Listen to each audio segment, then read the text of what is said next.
parle un peu de Jésus. Mon thème de ce matin est une évidence. J'aimerais te parler sur l'arrogance. L'arrogance est mon thème de ce matin. C'est quoi l'arrogance? L'arrogance est une élévation orgueilleuse, une façon enfleuse du cœur, une surestimation de soi qui emmène l'homme à mépriser Dieu et les autres. Dans la Bible, elle est souvent associée à l'orgueil, à la superbe, à la fierté, à l'hauthénité. Elle conduit toujours à la chute. L'orgueil, comme le dit dans le livre de Proverbes 16, verset 18, il dit « L'orgueil va avant la ruine et l'esprit hautain avant la chute. » On dit que l'orgueil va avant la ruine et l'esprit hautain avant la chute. Comment l'arrogance s'installe? Parce que l'arrogance, on ne naît pas avec. C'est quelque chose qu'on apprend à cultiver en nous. Alléluia. L'arrogance commence à s'installer lorsque la réussite arrive. Souvent, tu commences à faire les choses bien. Tu fais des prières qui marchent. Tu commences à faire des commerces qui fonctionnent. Tu commences à vivre quelques excellences, des moments excellents dans ta vie. Quand Dieu commence à bénir, alors tu commences à oublier la source de la bénédiction. Sur le champ, tu rends grâce, mais tellement que la bénédiction devient adjacente et abondante, et ça crée une forme de stabilité tout autour de toi. Tu oublies que c'est Dieu qui donne, tu commences à penser que c'est ton intelligence, que c'est ta propre capacité. Tu choisis si tu dois aller prier ou pas. Tu choisis si Dieu est une priorité ou pas. Tu as oublié le nombre d'heures que tu passais en prière pour demander par exemple le travail. Mais maintenant que tu travailles depuis près de 6 mois, seulement tu n'as plus le temps pour Dieu. Tu trouves toujours toutes les raisons pour dire que tu es fatigué. L'arrogance a pris sa place. Et même quand on dit, mais au lieu de prier, mais ma soeur, il faut prier. Tu vois la personne dans une forme d'autosuffisance, se faisant croire qu'il s'est accompli ou est arrivé à ce niveau par ses propres forces. L'arrogance prend souvent racine dans la réussite. Il prend aussi souvent racine par la connaissance. Certaines personnes, en faisant fi de toujours connaître, s'édifient dans une forme d'arrogance. Certaines personnes deviennent hautaines parce qu'elles pensent tout savoir. Or, la Bible dit en Corinthiens chapitre 8, verset 1, il dit « La connaissance enfle, mais la charité édifie ». Voilà pourquoi, bien aimé, c'est vrai que le peuple périt par manque de connaissance, mais au moins quand tu as de la connaissance, n'oublie pas de descendre, de mettre la charité au-delà de la connaissance. Vous savez, il y a des personnes qui ont cette manière de regarder de bas tous ceux qui n'ont pas le savoir. Et tous ceux qui ne savent pas, ou tous ceux qui font des choses contraires, ils les traitent comme des rebus. Mais c'est ce que vous savez que plusieurs personnes commettent des bêtises parce qu'ils ne savent pas. Je suis allé à Pointe-Noire un jour, je vous ai témoigné cela, où j'ai rencontré un frère qui était dans une église, il est pasteur, il n'a jamais été baptisé. Son église aussi n'a jamais été baptisée. Mais il est pasteur, je ne sais pas comment, ne me posez pas la question, vraiment moi-même je me suis posé la question de savoir, il descendait d'où? Mais ce qui est sûr, c'est qu'il n'était pas baptisé. Il travaillait sous une puissance qui était mélangée. Quand je le voyais le Saint-Esprit, mais je voyais aussi quelques forces traditionnelles. Et j'ai compris que c'était quelqu'un qui travaillait, qui avant était d'abord dans ce qu'on appelle chez nous ici à Brazzaville, les Kizinga, les groupes de prière. Et par la suite s'est converti en pasteur. Et a gardé certains trucs qu'il faisait avant, mais n'a jamais été enseigné à devenir pasteur. Ce n'est pas qu'il n'a pas été appelé par Dieu. Il a été appelé, mais il a précédé son appel. Et ça a vraiment commencé à l'amener une forme d'orgueil, à emmener certaines choses, parce que il ne savait pas. Il vivait dans des erreurs par manque de connaissance. Alors le jour où je suis arrivé, l'Esprit de Dieu a mis dans son cœur ce que j'étais. Il m'a reconnu sur le champ, il a dit, c'est un serviteur de Dieu, faites-le monter. À la fin, l'Éternel me dit, dis-lui qu'il doit se baptiser, lui et son église. Il est temps qu'il rompe cette série de manque de connaissances. J'ai dit, Seigneur, tu ne vas pas me dire qu'il n'est pas baptisé. Il n'est pas baptisé, ni lui, ni les membres de l'église.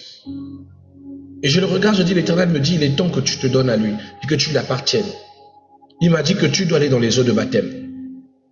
Il m'a mené dans son bureau et s'est mis à genoux et dit, homme de Dieu, tu as dit vrai. Je ne suis pas baptisé. Je n'ai jamais été baptisé. Je n'ai jamais été consacré. Je suis pasteur parce que j'ai transité.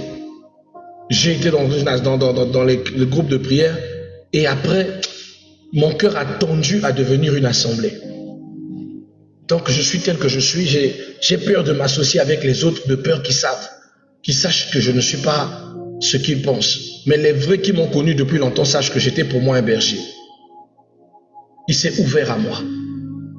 Alors on a eu une série d'enseignements avec lui et des temps de fortification avec les âmes et on est allé ensemble avec toute l'église et lui y compris aux eaux de baptême. Aujourd'hui, l'église est toujours aussi merveilleuse, une grande bénédiction, une église que j'ai rencontrée au quartier des Chinois, à Congo-Chine. Donc les quartiers qui viennent après l'arrêt cafétéria là-bas, Vindaloo. L'orgueil s'est brisé lorsqu'il a pris conscience. Et Dieu a béni encore davantage. Souvent, beaucoup font des choses parce qu'ils ne savent pas. Par ignorance. Donc il ne faut pas les juger, il ne faut pas prendre le dessus sur eux pour penser que tu es mieux qu'eux. Non. Bien au contraire, l'amour doit précéder toujours votre façon de voir les choses. Certains deviennent orgueilleux par élévation sociale ou spirituelle. Parce qu'il est pasteur, il pense qu'il est au-dessus des autres. Parce que c'est la femme d'un pasteur, alors elle pense que l'église l'appartient. Madame, c'est ton mari qui a été appelé, c'est pas toi. Sois humble. Parce qu'elle est responsable quelque part, elle est femme de ministre ou elle est responsable, elle est ministre, elle est directrice, qu'elle se pense qu'elle est en droit de manquer de respect à tout le monde ou d'exiger le respect de la part de tous. On le voit ici à Brazzaville. Hein? Quand vous avez quelqu'un qui est en hauteur, même s'il ne te le dit pas, il veut forcer que tu reconnaisses sa valeur devant toi. Mais tu trouveras aussi certaines personnes, j'ai rencontré des autorités puissantes du pays, mais très humbles. Très humbles. L'arrogance, bien aimée, peut être issue aussi de certains milieux sociaux. Il y a des gens qui, quand ils te voient, ils te disent, tu aurais dû faire beaucoup d'études, pendant qu'elle-même n'a même pas un master. Il y a des gens qui te ridiculisent, ils pensent que la souffrance par laquelle tu passes, c'est parce que tu vaux rien. Or qu'il n'y a juste pas d'opportunité d'exercer ce que tu as.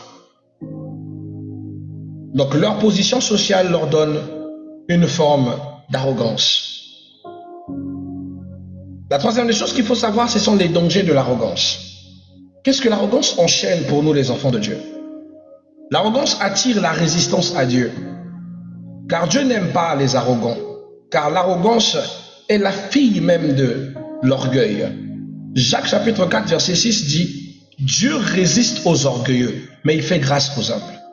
Partout où il y a de l'arrogance, il y aura de la chute. Partout où l'arrogance est, la chute sera. Tu es serviteur de Dieu, tu es trop arrogant. Un jour, tu vas baisser tes épaules. Tu es béni par Dieu, Dieu t'a donné un travail, tu es trop arrogant. Tu vas un jour perdre pour que tu apprennes que Dieu n'aime pas les arrogants. Car l'arrogance détruit les relations. L'arrogance amène le mépris et le conflit. Et va détruire la relation. Les gens ne voudront pas rester avec vous. Je disais il n'y a pas très longtemps, des foyers sont brisés par l'arrogance. Des relations sont brisées par arrogance. Tu vois une femme qui est capable de tout arranger, mais elle te dit, je ne peux pas descendre. J'ai vu une sœur dans une publication, on demande aux femmes de demander, d'apprendre à dire pardon à leur mari. Elle dit jamais. Moi, je ne peux pas demander pardon à mon mari, pourquoi faire? Peu importe la dimension de la situation, je ne peux pas, pour que sa tête grossisse, pour qu'il sente qu'il est dans, tu vois, ton orgueil. Mais tiens-toi bien parce que tu es un cas isolé. Il va trouver quelqu'un qui même sera peut-être de mauvaise vie. Toi, comme tu es la fille du pasteur ou la fille des saints, qui ne demande jamais pardon là. Mais il rencontrera quelqu'un qui peut-être même sort de la rue et peut-être même une prostituée. Mais qui va convertir son cœur? Mais avec une douceur de politesse, qui apprendra à te dire, pardon papa. Qui savent être humble pour pouvoir arranger la relation. Je le disais dernièrement, bien-aimé, si tu n'apprends pas à dire pardonne-moi, ne va pas dans le mariage. Il ne s'agit pas que de l'homme et de la femme seulement. Il s'agit de l'homme et de la femme. Si vous n'apprenez pas à vous dire pardon, n'entrez pas. Parce qu'il y aura des erreurs. Vous êtes des êtres humains. Je dis vous êtes des êtres humains. Donc vous êtes appelés à commettre des erreurs. Mais tant soit peu les erreurs que vous commettrez, apprenez à vous pardonner. Ne laissez pas l'orgueil prendre le dessus pour chercher qui a tort et qui a raison. C'est à cause de ces histoires de qui a tort et qui a raison que des divorces ont été prononcés. Que des enfants grandissent sans leur père et leur mère. Par arrogance inutile. Vaincre l'arrogance, c'est se donner la chance d'avancer. Dans la Bible, nous avons des gens qui ont précédé leur chute par l'arrogance. Nous avons des personnes comme Goliath, qui pensait être invincible, mais Dieu l'a renversé par un jeune berger de 12 ans et qui l'a abattu avec une petite pierre sur le front. On avait le roi Nabuchodonosor, lui qui s'enorgueillissait de sa puissance. Dieu l'a humilié jusqu'à ce qu'il reconnaisse la souveraineté divine. Nous avons les pharisiens dans Luc chapitre 18. Il se justifiait lui-même et disait que Dieu l'avait approuvé. Or que Dieu ne l'a pas approuvé. Dieu a préféré choisir le scribe que lui le pharisien, car lui il se disait être saint par ses œuvres. Or que c'est du mensonge. Il faut vaincre l'arrogance. Alors comment vaincre l'arrogance?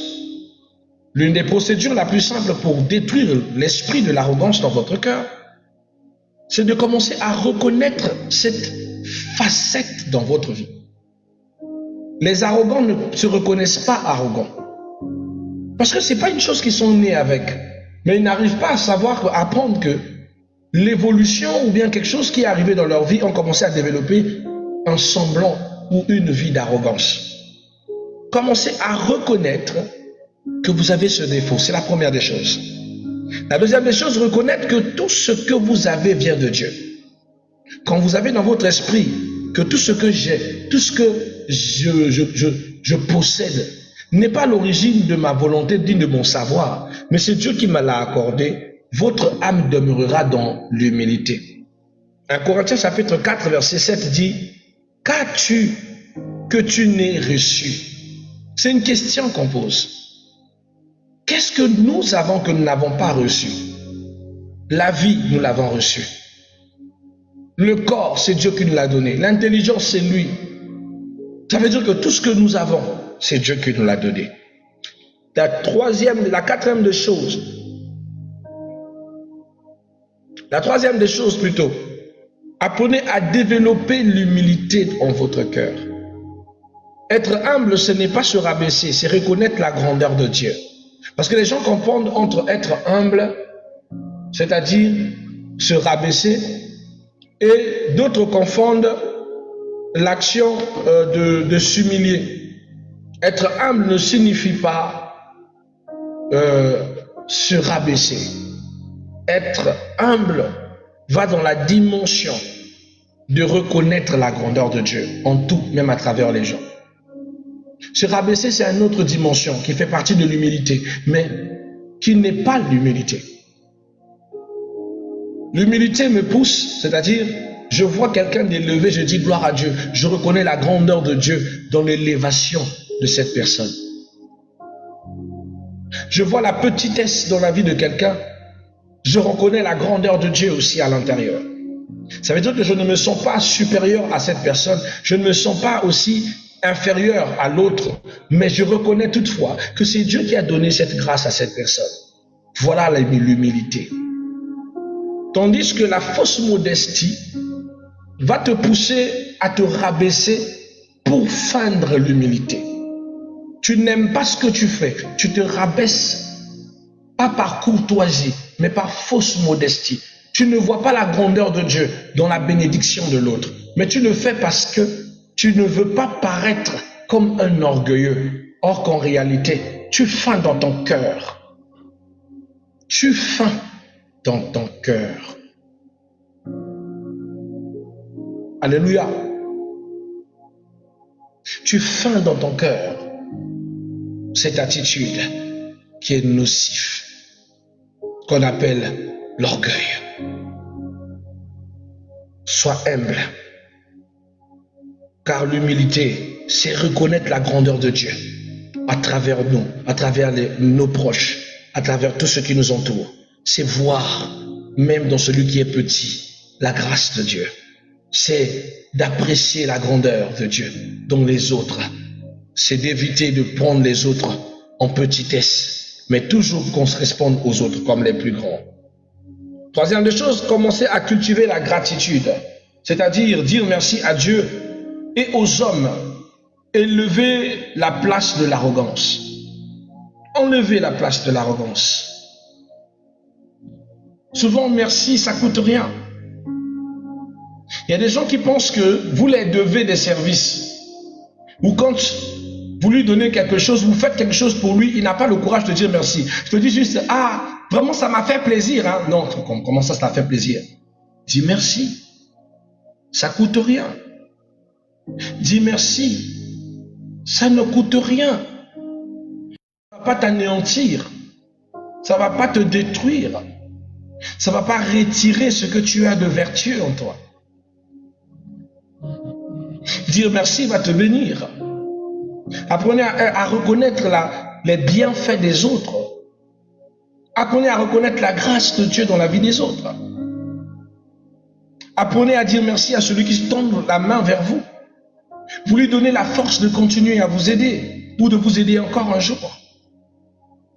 Sachez montrer votre reconnaissance. Ça brise l'orgueil. Il y a d'autres personnes qui ne pensent pas. Ça dit que par orgueil a du mal à dire merci. Je vais vous faire rire parce que vous pensez que c'est toujours des grandes choses. Un homme regarde sa femme et lui dit, chérie, bonne nuit. L'orgueil de la femme, au lieu de dire merci, elle dit, c'est des petites choses, non? Mais vous venez de blesser cet homme. Je pense que demain, il n'aura pas le courage de te dire bonne nuit. Non seulement tu montres ton impolitesse, mais tu ne sais pas être gratifiante. Ta femme se lève un matin, te dit bonjour chérie, passe une excellente journée. C'est des petites choses pour toi. Mais comme tu as tes humeurs, tu dis, tu viens de lui donner un coup qui fera que demain matin, ou peut-être un de ces quatre, même la bonne éducation qu'elle a fait qu'elle ne puisse plus te souhaiter de bonnes choses. C'est des petites choses, mais que l'arrogance détruit en nous. On pense que si on dit merci, on va perdre la valeur. On pense que si on accepte, on va perdre la dignité. On va baisser d'un cran. À deux fois, tu as ta femme qui a passé tout le temps de demander pardon parce que elle t'a blessé. Ta partenaire te dit pardon, ça fait un moment. Ton homme te dit pardon, ça fait un moment. Et le pire, c'est que vous laissez l'autre dire de demander pardon pendant une semaine. C'est pas ton enfant. Hein? Vous savez le nombre de dégâts que vous faites quand quelqu'un ne fait que te dire mais je t'ai dit pardonne-moi, je sais que tu es fâché, mais tu veux que je te demande pardon. Comment? Une semaine que l'autre demande pardon. Et toi tu dis non, ça doit durer pour qu'il apprenne. Ce n'est pas ton enfant. Tu es en train de développer une arrogance. Mais tiens-toi bien, le fait de lui laisser pulluler, à s'humilier, à te demander pardon pendant plus d'une semaine, tu vas créer en lui ce qu'on appelle aussi l'orgueil. À son tour, tu ne vas pas aimer.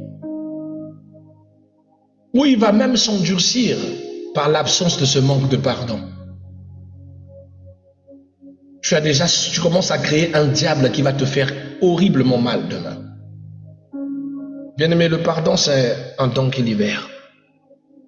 C'est un pouvoir qui sauve. Ne refusez à personne. Tu peux dire, je te pardonne. Ça fait mal. Mais laisse-moi le temps de digérer ce que tu m'as fait.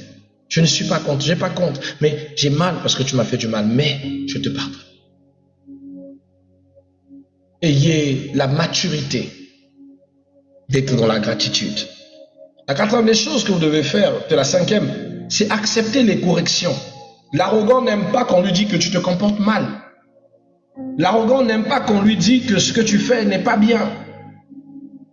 L'arrogant n'aime pas du tout la correction.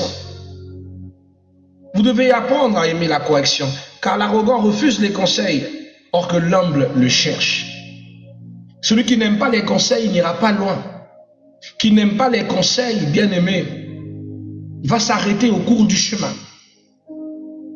Bien-aimé, on ne connaît qu'en partie. Ça veut dire que une autre partie est forcément quelque part chez quelqu'un qui va te fortifier. Alors, s'il te plaît, brise ton orgueil. La sixième des choses que je peux te conseiller ce soir et la dernière, ce matin plutôt, c'est d'imiter Jésus. Imiter Jésus est l'un des comportements qui vont briser ton arrogance. La Bible dit dans Philippiens chapitre 2 verset 5, il dit « Ayez en vous les mêmes sentiments qui étaient en Jésus-Christ, lequel, se voyant, lui qui était fils de Dieu, ne s'est pas vu comme une proie arrachée d'être égal à Dieu. Il s'est fait simple créature, simple devant les hommes. Il a été, lui qui est au rang de Dieu, s'est fait cracher dessus, s'est fait insulter, s'est fait chicoter, lacérer, traité de voleur, traité comme le plus pire des brigands. C'est à cause de ça que ton orgueil sera toujours sanctionné, car le Fils de Dieu n'a jamais fait preuve d'orgueil devant les hommes. Donc, casse ton arrogance, ça te mènera nulle part. Tu dois savoir, en définitive, mon bien-aimé, que l'arrogance est une porte d'entrée de la chute. Tous ceux qui épousent l'arrogance vont chuter. Tandis que l'humilité ouvre les portes de la grâce, de la faveur, de l'élévation. La Bible dit dans 1 Pierre chapitre 5 verset 6, il dit « Humiliez-vous sous la puissante main de Dieu, afin qu'il vous élève au temps favorable. » Humiliez-vous. Mettez l'arrogance loin de votre vie. Ne laissez pas l'arrogance diriger vos relations, vos liens de famille. Ne laissez pas l'arrogance vous pousser à faire du proving avec votre partenaire. Il achète ceci, tu achètes cela. Il donne ceci, toi aussi tu donnes. S'il dit non, tu t'imposes. Non. S'il te trompe, tu le trompes. C'est lui qui fait du mal à son propre corps. C'est pas toi. Tu n'as pas besoin de faire des bêtises qu'il fait pour te sentir mieux dans ta peau. Souvent la dignité, c'est la hauteur de refuser, de se rabaisser à la bassesse que prend souvent le chemin certaines personnes. Je sais que tu me fais du mal, mais est-ce que je dois te faire du mal? Non. Je te coupe les ailes, c'est-à-dire je coupe l'accès de toi personne à ma vie pour que tu me fasses du mal. Je préfère te garder loin de moi que de te laisser me faire du mal. Mais que je te rende ce mal, non, je te laisse. Il y a quelque chose de plus fort dans le monde qui va te rendre le mal que tu me fais. Et cette chose, c'est Dieu. C'est Dieu. D'autres appellent ça le karma. Moi, j'appelle ça l'Éternel. Qui restitue au centuple ce que l'on fait aux autres. Voilà, mon bien-aimé, on va s'arrêter là because of